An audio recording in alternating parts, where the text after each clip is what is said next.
Alam nyo mga lods, napagtanto ko lang. During campaign, sobrang malabnaw pala talaga yung mga promises ni President BBM. Diba? Yung like, for example, babangon tayong muli. Sabay tayong uunlad. Diba? Yung mga ganyang slogan, masyadong promising to the point na, yun, maraming maniniwala. Kasi of course, Marcos din siya. Diba? So, saludo tayo kay Apo Lakay diba? Yung ama niya. So, tayo naman, diba? Amazed na amazed. Pero naisip ko lang mga lords, magkaiba talaga sila no, ni former President Rodrigo Duterte. Pansinin mo yung during campaign din ni Tatay Digong. Diba? Specific si Tatay Digong sa gusto niyang mangyari. Diba? During campaign, ano ang sinabi ni Tatay Digong? Specific siya, diba? Droga. Sugpuin niya ang droga, sugpuin niya ang korupsyon. Diba? Kumbaga, may direction, kumbaga. Kaya makikita mo talaga yung pagkakaiba, no? Ngayon ko lang naisip na, yung mga sinasabi ni BBM, nung campaign period pa, puro matatamis na salita. Kaya pansinin mo ngayon, hindi niya masugpo-sugpo yung corruption, di ba? May nakita ka bang hakbang na ginawa ni President BBM ngayon pagdating sa corruption? Di ba wala? Di ba? Billion-bilyong budget and program. Hindi man lang niya binusisi. Basta-basta niya lang talaga, di ba? Basta-basta lang na talagang inapprove. Yung PCSO, di ba wala siyang sinasabi? No, it's because, yun pala. Wala sa kagustuhan ni President BBM yung sugpuin ang corruption. At ito pa napansin ko mga lods. Ang mga Duterte, pansinin niyo sila pag nagsalita ang mga Duterte. Hindi sila promising. Never ko pang, ewan ko lang kayo mga lods, pero never ko pang narinig sa kanila yung sabay-sabay tayong babangon muli. Di yung mga corny na mga, di ba yung mga corny na mga matatamis na salita. Never ko pang narinig kay Tatay Digong yung sabay-sabay tayong uunlad. Sabay-sabay tayo sa pagbabago. Yung mga, di ba, yung mga ganyang slogan, never kong narinig sa mga Duterte. Pero wag ka. Duterte delivers. Di ba? Kaya ngayon ko lang na-realize di ba? Yung mga politiko, di ba? Yung mga gahaman sa kapangyarihan, pansinin mo yan, sila tambaluslos, di ba?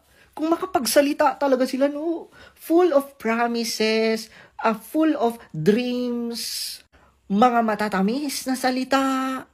Pero ang ibibigay lang sa mga tao, ayuda. Diba? Kaya sa totoo lang mga lods, I'd rather choose Duterte talaga.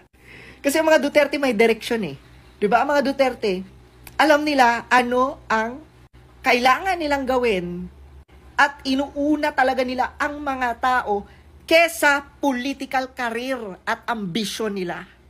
Kaya sa election mga lods, alam na natin, sa next election, yung mga nagsasalita ng mga, di ba yung mga nagsasabi ng mga bulaklaking salita, mga matatamis na salita, sus! Wag na!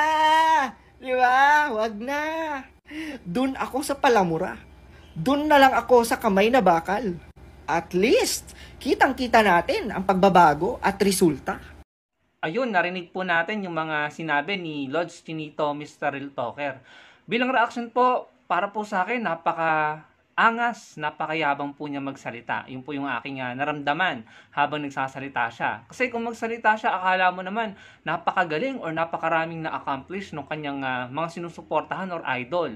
Sabi niya sa umpisa ng kanyang video, sabi niya malabnaw daw yung mga pangako ni Pangulong Bongbong Marcos noong eleksyon. At tila nagsisisi siya na parang ngayon lang niya na-realize na malabnaw daw yung mga pangako ni PBBM, Ngayon na lang niya sinasabi yan kasi nga nakikita nila na hindi sila yung nasusunod. Nakikita nila na hindi nila kayang pasunurin ang Pangulong Bongbong Marcos sa mga kagustuhan nila. Kaya ngayon, ganyan na yung kanyang naratibo. Ganyan na yung naratibo ng mga kakubol niya. Nung sinabi niya na malabnaw, kung magsalita siya, akala mo naman hindi malabnaw yung mga pinangako sa kanila. Ano pala yung mga naratibo nila, Ito kasi yung mga narinig ko sa kanila noon. Gagawing mala Singapore ang Pilipinas. Philippines will be great again.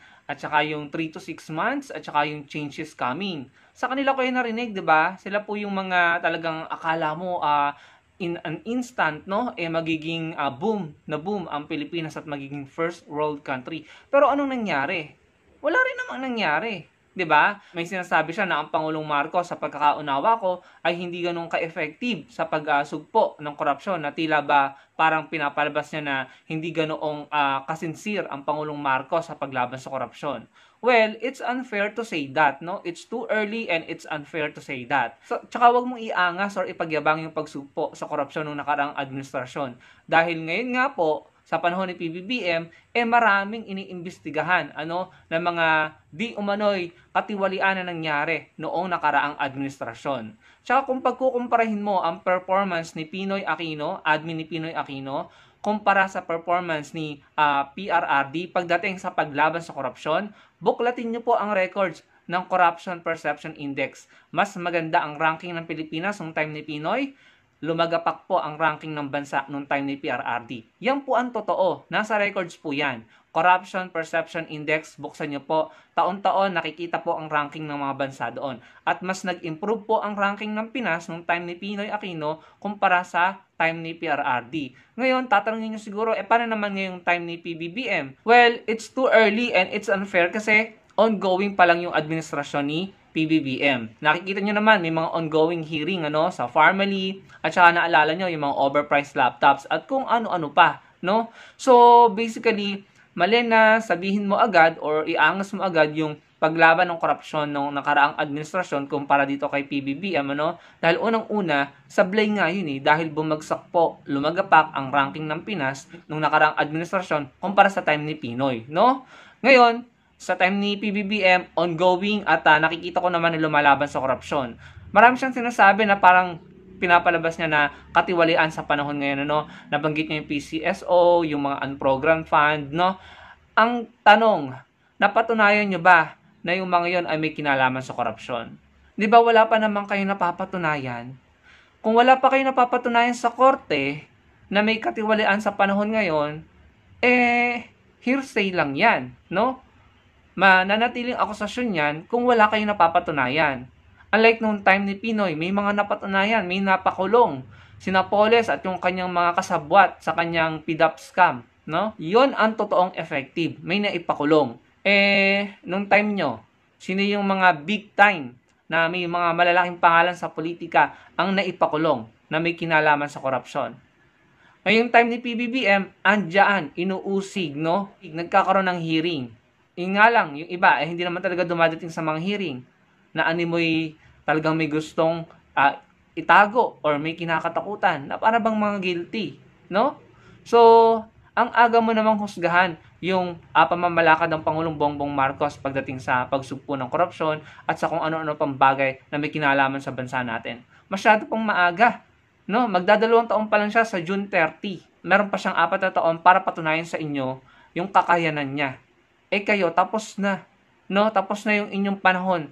Pero majority ng mga Pilipino nakita na wala rin namang pinatunguhan na maganda ang bansa natin. Nagrereklamo ka sa mga pangako, sinasabi mo malabnaw. Ano pala yung 3 to 6 months? Yung tatapusin yung endo, yung change is coming. 'Di ba? Yung magje-jet ski. Para nga po sa iba, mga pangakong kalokohan yun Parang pinaglaruan sila. 'Di ba? Ako po kasi personally hindi ako naniwala doon. Napakayabang mo naman at napakaangas mo naman para magsalita ka ng ganyan. No? Ang nakikita nyo, mga ganitong haka-haka, conspiracy theories, wala pa naman kayo napapatunayan. Patunayan nyo muna. Saka kayo kumuda ng ganyan. Tsaka, grabe, no? Wala pang sa kalahati yung panunungkulan ng Pangulo, hinusgahan na as if naman may napatunayan sila nung panahon nila. Kayo po mga kababayan, nasa sa inyo po kung sasakayan nyo or paniniwalaan yung mga sinabi niya, no? At mukhang maaga pa, gantong kaaga pa lang nanghihikayat na po siya, no, para sa dadating na eleksyon. No, karapatan naman yan kung gusto niyo gawin yan, Sa akin lang, at the end of the day, desisyon niyo po ang mananaig. Desisyon nating mga Pilipino ang mananaig sa dadating na eleksyon.